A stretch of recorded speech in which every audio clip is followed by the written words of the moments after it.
All right, so let's talk about these bass hammer-ons here, and let's take a close look at my left hand and see how we're getting these sounds.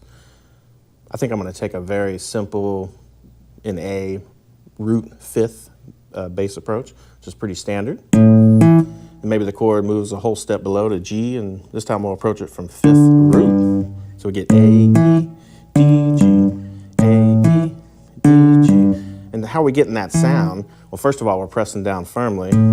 And the fret location-wise, I'm close to the fret wire without actually being on it. So I'm kind of really in between the dot and the fret wire. I think produces the cleanest sound you can get. And again, we're pressing down. We're not killing it, but we're pressing down firmly.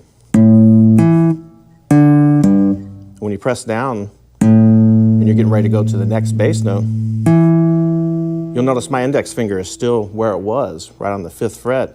But it's no longer pressing down on the string, but it's still sort of touching the string in order to catch the string to, prevent it from ringing out. You don't want any unnecessary sound from the previous note as you're addressing the new note. So when I A, between the dot and the fret wire, firmly, and then I go to E, I'm just changing the strings, changing a finger, ring finger, and I'm between the dot and the fret wire again. But the A note, as I went to E, stayed where it was. It's just no longer pressing down on the string. So it completely shut that string out and only let me hear the E I wanted to hear. Then we're just moving around. And really when I'm going from D to G here, I'm pressing down the G in time to really catch anything unnecessary that might have come from the D note.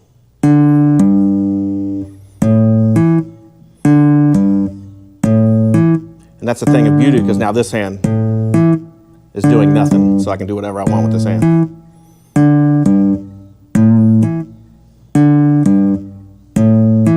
And you can now, there's details, you can put a little bit of vibrato on it, like a bass player, he wouldn't be just satisfied doing that, so he might want to put a little, zest to it, so maybe a little vibrato.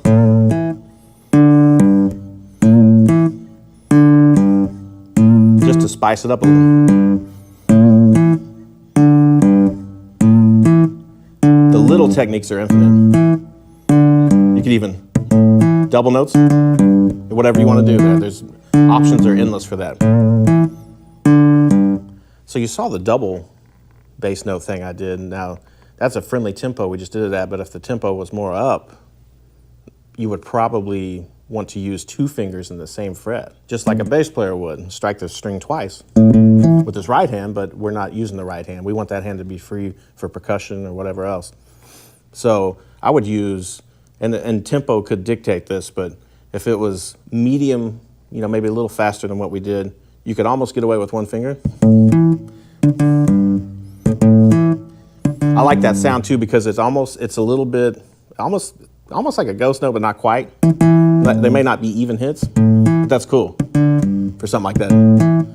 If you want to pronounce them more and the tempo was even faster, I would probably elect to use two fingers.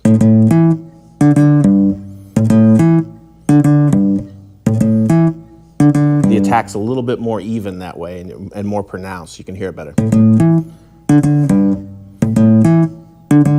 Two fingers in the same fret is a very interesting technique. And convenient. And again, with one finger, a little more subtle. The first hit. The first of the two is not as pronounced as the second, much more subtle. So these techniques are a great way to dress up a simple bass line.